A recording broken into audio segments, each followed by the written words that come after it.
नमस्कार.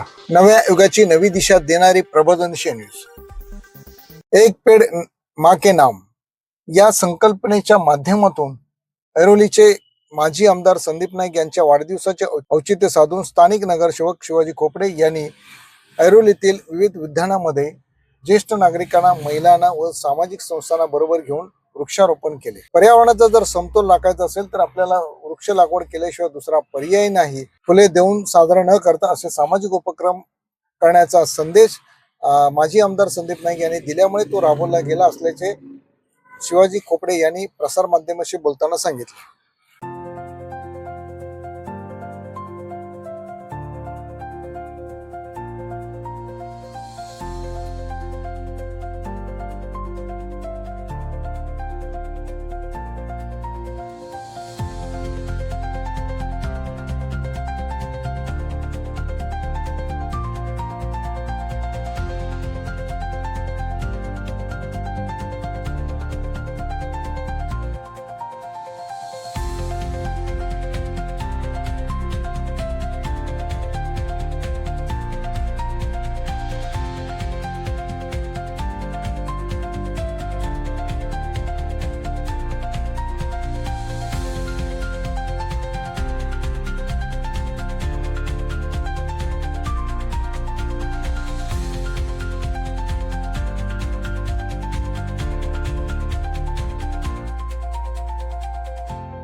आणि धडाडीचे आमदार, नवी मुंबईचे प्रथम आमदार यांच्या कर्तृत्वाला तोड नाही.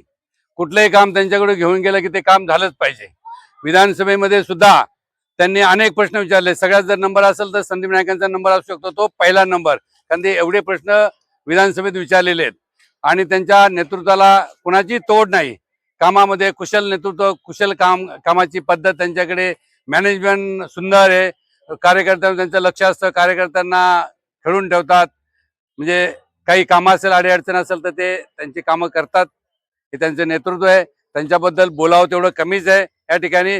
पण आज आमचे माननीय नगरसेवक, माननीय शिवाजीदादा खोपडे यांच्या माध्यमातून आज संभाजीराजे उद्यान या ठिकाणी आमचा बलवान योगा ग्रुप आहे, संभाजीराजे यांचा एक ग्रुप आहे, म्हणजे ज्येष्ठ नागरिकांचा ग्रुप आहे. या ठिकाणी 3-4 ग्रुप आहेत आमचे. तर आम्ही वाढदिवसाच्या माध्यमातून खोपडे साहेबांनी या ठिकाणी हा कार्यक्रम आयोजित केला आहे आणि त्या कार्यक्रमाला भरभरून प्रतिसाद मिळाला. या ठिकाणी वृक्षारोपणाचा कार्यक्रम चालू आहे, होत आहे आणि यापुढे पण असे उपक्रम त्यांच्या माध्यमातून, वाढदिवसाच्या माध्यमातून केले जातील. धन्यवाद. विधानसभेचे प्रथम आमदार माननीय संदीपजी नाईक साहेब यांचा आज वाढदिवस आहे. सर्वप्रथम मी त्यांना वाढदिवसाच्या खूप खूप शुभेच्छा देतो. माननीय संदीपजी नाईक साहेब यांनी सर्व पदाधिकारी आणि कार्यकर्त्यांना आवाहन केलं होतं की आपण माझा वाढदिवस हा बुके किंवा कुठल्या प्रकारचे बॅनर न लावता सामाजिक उपक्रमाने त्या ठिकाणी साजरा करावा. आणि या आव्हानाला आम्ही सर्वांनी सकारात्मक प्रतिसाद देत त्या ठिकाणी आज वृक्षारोपण हा कार्यक्रम घेतलेला आहे. त्यानंतर संध्याकाळी 6 वाजता 13पंत भवन या ठिकाणी ज्येष्ठ नागरिकांसाठी छत्री वाटप हा कार्यक्रम घेतलेला आहे. खरं तर आपण आज पाहतोय की संपूर्ण जग हे ग्लोबल वॉर्मिंगच्या संकटाला आपण सर्वजण सामोरे जात आहोत. आणि पावसाची अनियमितता असेल, पर्यावरणातला बदल असेल, वाढतं तापमान असेल, याच्यावरती एकच पर्याय आहे की वृक्षारोपण करणे आणि त्या झाडांचं संगोपन करणे ही आपली जबाबदारी आहे.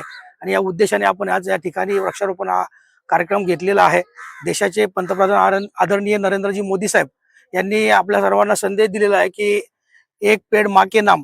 आणि या संदेश फक्त केवळ झाडं लावण्यापुरता मर्यादित नाहीये, तर आपल्या आईबद्दल जी आपली कृतज्ञता आहे आणि पर्यावरणामध्ये जे आपल्या निसर्गाबद्दलचं जे प्रेम आहे त्या या दृष्टीने त्यांनी हा संदेश दिलेला आहे. आणि आपण सर्वांनी, मी आपल्या सर्वांना विनंती करेन की आजचा दिवस जो आहे, आपण जो वृक्षारोपण केलेला आहे, हे केवळ फक्त झाड लावण्यापुरतं नाहीये, तर या झाडाचं संगोपन करणं ही आपली जबाबदारी आहे. मी सर्वांना विनंती करेल की येत्या काळामध्ये ज्या ज्या ठिकाणी आपण वृक्षारोपण करू तर ती झाडं जगवण्याचं काम देखील आपल्या सर्वांची जबाबदारी आहे. मी पुनश्च एकदा आदरणीय संदीपजी नाईक साहेब यांना वाढदिवसाच्या खूप खूप शुभेच्छा देतो. त्यांचं भावी आयुष्य सुख समृद्धीचं, भरभराटीचं आणि आरोग्यदायी जावं, त्यांच्या मनातील सर्व इच्छा पूर्ण होत, त्यांचा राजकीय प्रवास सुखद हो अशी आणि त्यांच्या हातून अशीच जनतेची सेवा घडत राहो ही सदिच्छा व्यक्त करतो. धन्यवाद. मी सेक्टर 17 आणि 16 ज्येष्ठ नागरिक समाज संस्थेचे अध्यक्ष वतीने माननीय कार्यसम्राट संदीपजी नाईक यांच्या आज वाढदिवसाला 4 ऑगस्ट वाढदिवसानिमित्त त्यांना हार्दिक हार्दिक शुभेच्छा. तसेच आम्हाला ज्येष्ठ नागरिक संस्थेला ज्यांनी आम्हाला जे आदेश दिले म्हणजे साहेबांनी, खोपडे साहेबांनी आणखी वाघमारे साहेबांनी सांगितलं की सर्व ज्येष्ठ नागरिकांनी आज हे गार्डन मध्ये वृक्षारोपण आहे त्यांनी हजर राहावे. आणि हे मी परत एकदा संदीप नाईक साहेबांना हार्दिक हार्दिक शुभेच्छा देतो. जय हिंद, जय महाराष्ट्र.